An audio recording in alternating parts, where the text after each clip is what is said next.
Hi all.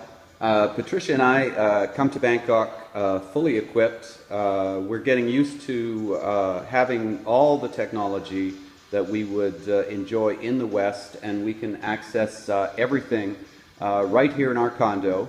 So we travel heavy now with 4 laptops, and because we want to communicate, download, upload.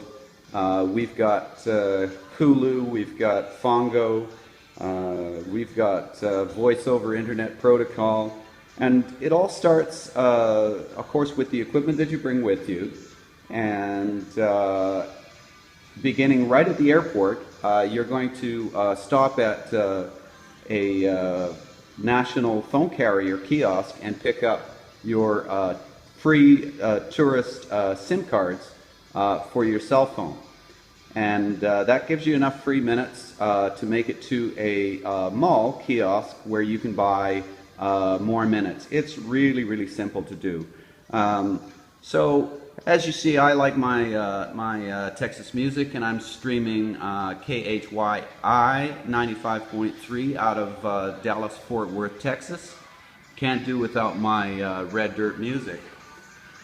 And how I've got that connected is through the TOT modem box, which you can buy here, and you have to make an application through your landlord, and it's a minimum of 6 months that you have to pay in advance. It's 3G, so you have high-speed broadband, and it's going to cost you about $4,000 for the modem itself, and another $4,500 for the 6 months in advance internet connection. Upside is that you don't have to pay again. You just pay the one time when you move in. So it's around 8,500, 9,000 baht.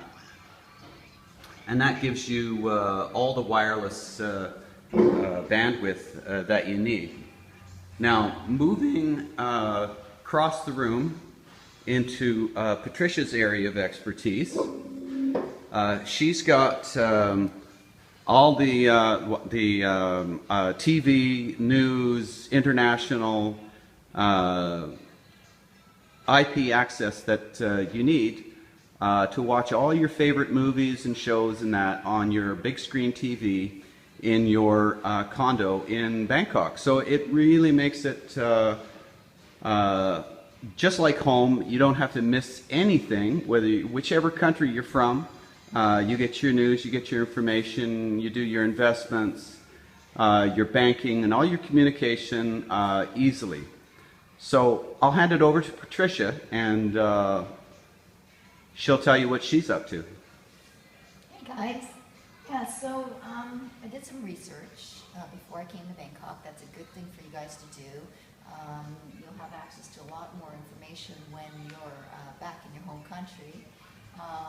Thailand is kind of difficult sometimes to get some information that you need because there's a lot of roadblocks up on the internet when you're surfing.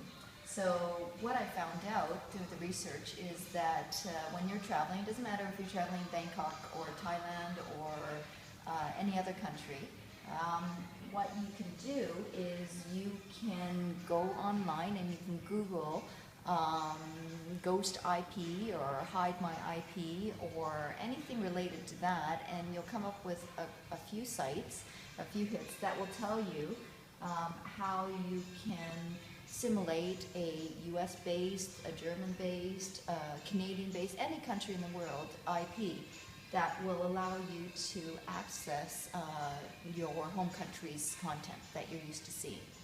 So some that I found online that were mentioned were just a number of them, like Cyber Ghost is one that I've read about, Hide My Ass is another one, there's Anonymex. So there's quite a few of them online that you can search, and so if you guys go and do your own research, you can see that. How they work is sometimes they are an application that you install directly onto your system, and you turn it on, choose the country that you want to be viewing your content from, and let the system do its work. Others are just an add-on that you install onto your Firefox or Safari or whatever kind of browser you're using, and every time you turn on that browser, you can turn that ad on or off, and it's the same thing. You select the country, and it should be able to give you your IP. So what does that actually do? Well, that basically simulates that you're sitting home at your own home computer in your own country, and allows you to log on to your various sites that you have subscriptions to. To name a few, for instance, Netflix is one of them, for instance, Hulu, that type of thing. And this is because some countries around the world have firewalls against your accessing international sites. So a strictly, let's say for example, Thai IP might not let you access fully your British or American content and that. Or your movies and the subscriptions. You know, if you have a subscription at Hulu or Netflix or any of your news channels or HBO or anything that you have set up at home, it really makes it nice for you to be able to access that while you're traveling abroad. So this is the avenue to do that. So just Google those things I mentioned previously and do your own research and see what you can come up with. Some of them charge, some of them are free. Of course, it depends. The ones that you pay for, you get a better bandwidth. The ones that are free, however, work just fine. So I'd advise just trying a couple of free ones and seeing what you like, seeing what their service is like that they're offering for free. It's truly free. The only thing is that sometimes you have to watch a few ads, a few commercials in between your program, just like at home or TV. Or sometimes you may have to wait in line. So well, Hulu is upfront about that, right? You can watch movies for free, but you have to watch a few commercials. Can access Hulu. It's pretty upfront that way. So, so there's lots of things you can do. If you are a news buff like my husband is, and you want to be able to access your local news broadcasts like Fox News or BNN or anything like that. You can access that information or those broadcasts through this technique. So it really makes things easy. It does make the long, hot Bangkok nights a lot easier if you're able to watch your movies to help pass the time away. Yeah, that's for sure. We get very little English programming here in Thailand, and a lot of the content that they import is not particularly great. Sorry to say, but a lot of it is Canadian content, the stuff that's produced in Vancouver. The production quality leaves something to be desired, but it is in English, but you have to watch the same 3 shows over and over and over again. Yeah, so this allows you access to a lot of your, if you have an HBO subscription, you can access that. Even in some cases in your home countries, depending on which country you are, you can maintain your themes or your subscriptions to your local cable company, and if they have an online broadcast that you can use on the laptop or PC, you can still keep that subscription at home going and tap into it through this method in the countries that you're going to. So you can come to Thailand watch HBO and not miss a beat as far as all your local shows Boardwalk at Empire, home. Leftovers, Sure. You know, In Game of any Thrones. country, any language that you want. You can keep abreast you can of keep what's your happening. U.S. Netflix account going, and all the other channels that are available to you. If you've got them hooked up, you just need to hook them up here, do everything, get the modem. It's cheap, but once you're up and running, everything works great. It's getting better every year, and actually this year is the first year we've never had a single problem with sketchy connections and that. So they really have made great strides in delivering broadband.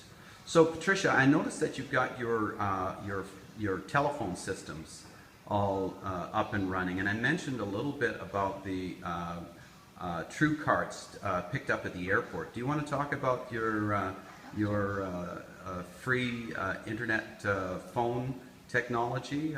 Yeah, it's probably the best tip ever. When I was back home, I was stressing a little bit on trying to figure out how do I easily access a SIM card, or have access to a mobile phone to keep in touch with our son back home, for instance, while we're away. So I did some more research online. I'll tell you, Google and YouTube are the best areas really to find this information out.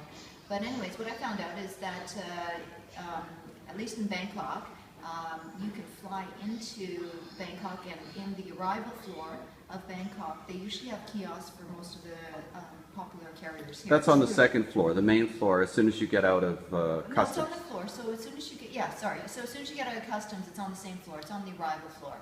And usually you can find that in most countries that you go to, there'll be some type of local mobile kiosk that's there. And at least in Bangkok, I know for sure that they provide free tourist SIM cards, and they're literally SIM cards with one of the local operators. Ours is True M, which is really good, but it can be any operator here, and they provide these SIM cards that are specifically designed for tourists, short-term use, prepaid.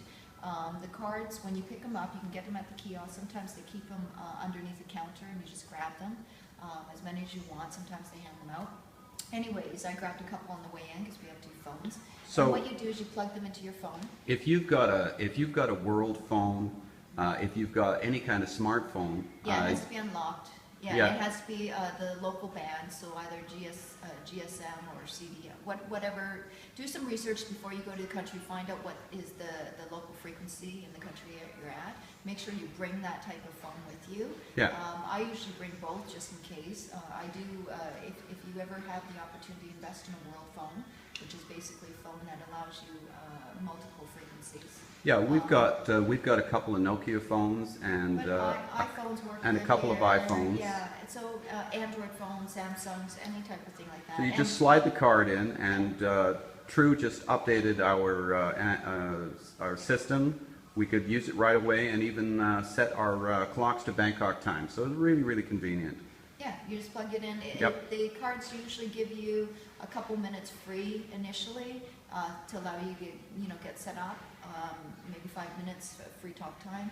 And then what you do is you just go to any local 7-Eleven or any of the phone kiosks that you find all throughout the malls and stores in Bangkok, and you ask for a top-up. They're everywhere. And it's no problem. You just basically pay. I usually top up here 200 baht. So you usually give the person behind the counter 200 baht. You just say top up and hand over your phone. Yeah, top up is Thai for sell me some phone time, and everybody gets it. Nothing gets lost in the translation. And you just hand it over, and easy. He or she does everything behind the counter.